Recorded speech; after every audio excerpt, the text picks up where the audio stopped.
Salut, c'est Quantibus et bienvenue dans la Manga Tech pour cette nouvelle vidéo achat manga de ce début de mois de mars. Je vais donc comme d'habitude revenir sur tous mes achats et lectures de cette première quinzaine de mois avec les nouveautés, les nouvelles séries et les nouveaux mangas qui sont sortis ce mois-ci et que j'ai pu lire. On poursuivra avec mes séries en cours et on finira la vidéo avec mes nouvelles séries. J'ai commencé une nouvelle série et je vais vous en parler en fin de vidéo. Allez, on commence sans plus tarder avec les nouveautés.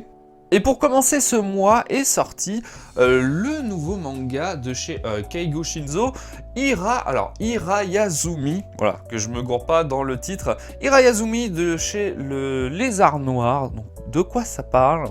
Ça va raconter l'histoire de Hiroto qui vit sa vie de friteur sans objectif d'avenir. Il sympathise avec une vieille dame qui finit par décéder et lui lègue sa petite maison. Il vivra donc seul dans cette nouvelle petite maison jusqu'à ce que sa cousine le rejoigne pour qu'elle puisse vivre ses études à Tokyo à la fac. On y suivra donc la vie de ces deux petits personnages, les rencontres qu'ils vont faire, leurs petits choix de vie, leur caractère.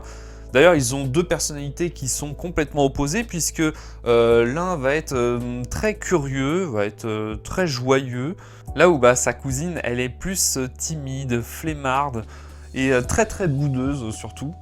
Du coup, qu'est-ce que j'en ai pensé ? J'ai trouvé que c'était un manga qui était super chill et très touchant, voilà, par moments, surtout concernant la vieille dame par rapport à son décès, la relation qu'ils avaient pu entretenir avec le jeune homme. Et puis c'est un manga qui va nous faire découvrir une facette de la vie traditionnelle et quotidienne tokyoïte.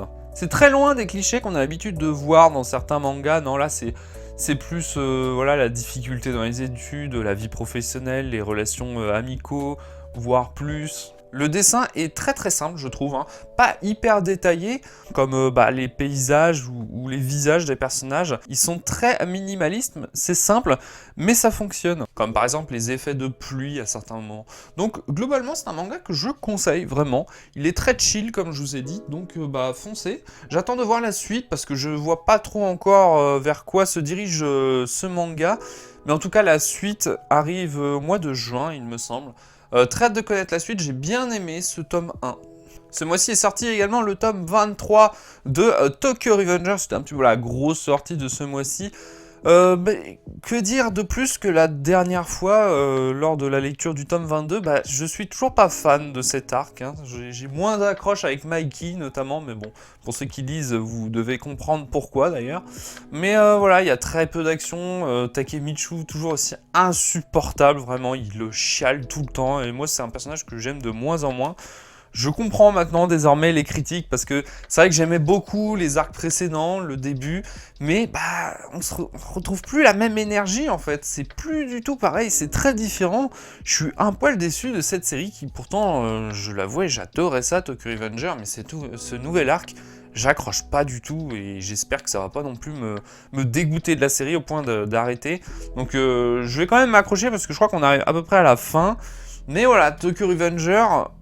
j'ai pas honte de le dire, mais c'était mieux avant quand même. Également le guidebook qui est sorti ce mois-ci, le guidebook numéro 2. Je vais pas y revenir, j'en ai déjà parlé lors de l'ouverture du collector, que je vous mets en description d'ailleurs, n'hésitez pas à aller voir la vidéo. Par contre, une très bonne série qui ne m'a pas déçu ce mois-ci, c'était Freerun, le tome 7. Voilà, j'adore toujours autant Freerun. C'est la fin de l'arc de l'examen, voilà, l'espèce de test. Donc on repart sur un format de un chapitre égale une petite histoire, une espèce de petite quête. J'aime beaucoup, voilà, c'est apaisant, ça fait voyager, c'est excellent, hein, Freerun. Ce mois-ci, c'était également le retour de Solo Leveling avec le tome 9.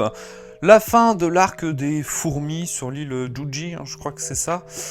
Sun Jinwoo, connu du monde entier, ça y est, tout le monde connaît ce plus que classe S maintenant, ce qui va impliquer pas mal de choses, et donc sa puissance qui est convoitée par le monde entier, par toutes les guildes.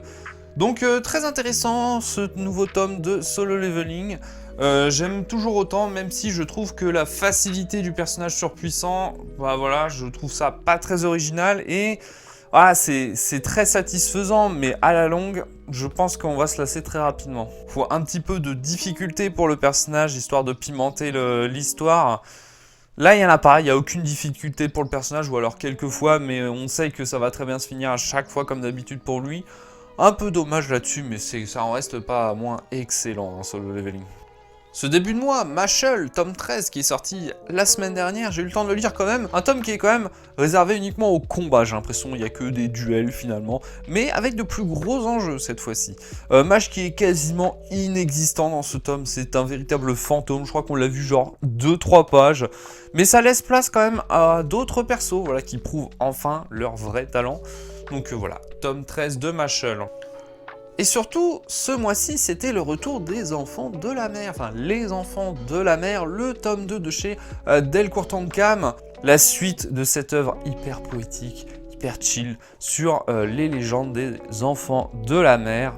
Et puis dans ce tome, j'ai l'impression qu'il y a un petit peu plus ce côté pédagogique par rapport au premier tome, où on y apprend beaucoup de choses sur l'océan, comme sur les espèces maritimes également, l'origine de certains phénomènes maritimes. Donc je ne vais pas rentrer un petit peu plus en détail, puisque voilà, comme vous pouvez le remarquer, je suis en train de le lire, j'ai lu seulement la moitié. Mais je kiffe, et surtout, parlons de l'édition encore une fois, mais elle est sublime, vraiment j'adore. Alors même si, effectivement, l'ancienne édition était quand même vraiment très très belle, mais quand même je dois dire que celle-ci est très sympa avec ce petit calque transparent et la couverture qui est magnifique à l'effigie du manga. J'en avais beaucoup parlé lors de la sortie du tome 2, donc si vous voulez un petit peu plus de détails sur cette série, les explications, je vous mettrai le lien de la vidéo en description. Et puis on va finir cette petite catégorie des nouveautés avec la grosse nouveauté la plus attendue. Évidemment que je suis pas passé à côté, évidemment que c'est Hunter x Hunter, voilà, le retour de Togashi avec le tome 37. Je ne l'ai pas lu tout simplement parce que je ne suis pas à jour dans Hunter x Hunter, peut-être qu'un jour je reviendrai sur la lecture de Hunter x Hunter. C'est pas que j'ai pas aimé, c'est juste que j'ai mis une pause sur cette série et j'ai pas repris depuis. Donc je vais pas pouvoir développer sur la lecture. J'ai quand même feuilleté et effectivement qu'il y a des pages, mais c'est des pavés quoi, c'est terrible. On sent que voilà, l'auteur il aime beaucoup raconter des histoires, peut-être qu'il est un peu moins dans le délire dessin, mais ça se ressent vachement en tout cas sur ce que j'ai pu feuilleter. Mais voilà, donc je vais pas faire de critiques hyper développées, de toute façon ça servira à rien étant donné que je n'ai pas lu le tome. Je vais quand même revenir sur voilà, les petits marque-pages que Kana ont offert pour la sortie de ce nouveau tome. Très stylé, très sympa ce petit geste qui marque le retour de Togashi chez Kana. Évidemment qu'on peut retrouver également Togashi grâce aux éditions, enfin aux rééditions de Yu Yu Hakusho, qui d'ailleurs, un tome 8 est sorti cette semaine, donc je ne fais pas la série, mais voilà, pour ceux qui veulent l'info, elle est là. Donc voilà pour les nouveautés que j'ai pu lire ce mois-ci. Et on va tout de suite passer avec mes séries en cours. Alors qu'est-ce que je lis en ce moment? Donc si on se rappelle bien, je suis en pleine lecture de Eden Zero, donc j'y reviendrai dans la prochaine vidéo achat manga, mais rappelez-vous également, je suis en pleine lecture de JoJo's Bizarre Adventure. Et où est-ce que j'en suis? J'en suis toujours à Jojo Lion, et j'en suis au tome... Alors, en lecture, j'en suis au tome 14, j'ai acheté jusqu'au tome 15, donc voilà. J'ai très bien avancé la série, tout simplement parce que j'aime bien. Je dois dire même que je préfère cette partie 8 à la partie 7 à Steel Ball Run. Je sais pas, il y a un truc en plus. J'adore les personnages. Et ce côté barré est un petit peu plus logique, mais c'est toujours dans l'absurde de ce que peut nous offrir l'auteur. Il y a toujours ces mini-arcs avec une problématique, on va essayer de chercher d'où ça provient, et oh, comme par hasard, c'est un stand, on essaie de comprendre comment fonctionne le stand et on essaie de le déjouer. C'est toujours ces petites mécaniques-là, ça arrive toujours à nous surprendre et c'est excellent. Alors évidemment, on a quelques scènes qui sortent de nulle part et qui n'ont pas vraiment de logique avec les stands. Je pense notamment à la espèce de combat de scarabée, c'était bien what the fuck, mais c'est complètement dans l'esprit de Jojo Lion. C'est excellent, j'adore la lecture de Jojo Lion, et évidemment que je continuerai, l'objectif c'est d'être à jour, donc je poursuis. Voilà, j'aime beaucoup cette 8ème partie. Et on finit cette vidéo avec mes nouvelles séries. Donc ce mois-ci, j'ai commencé une série que je pense beaucoup connaissent, évidemment que c'est un incontournable de ces dernières années, c'est Seven Deadly Sins.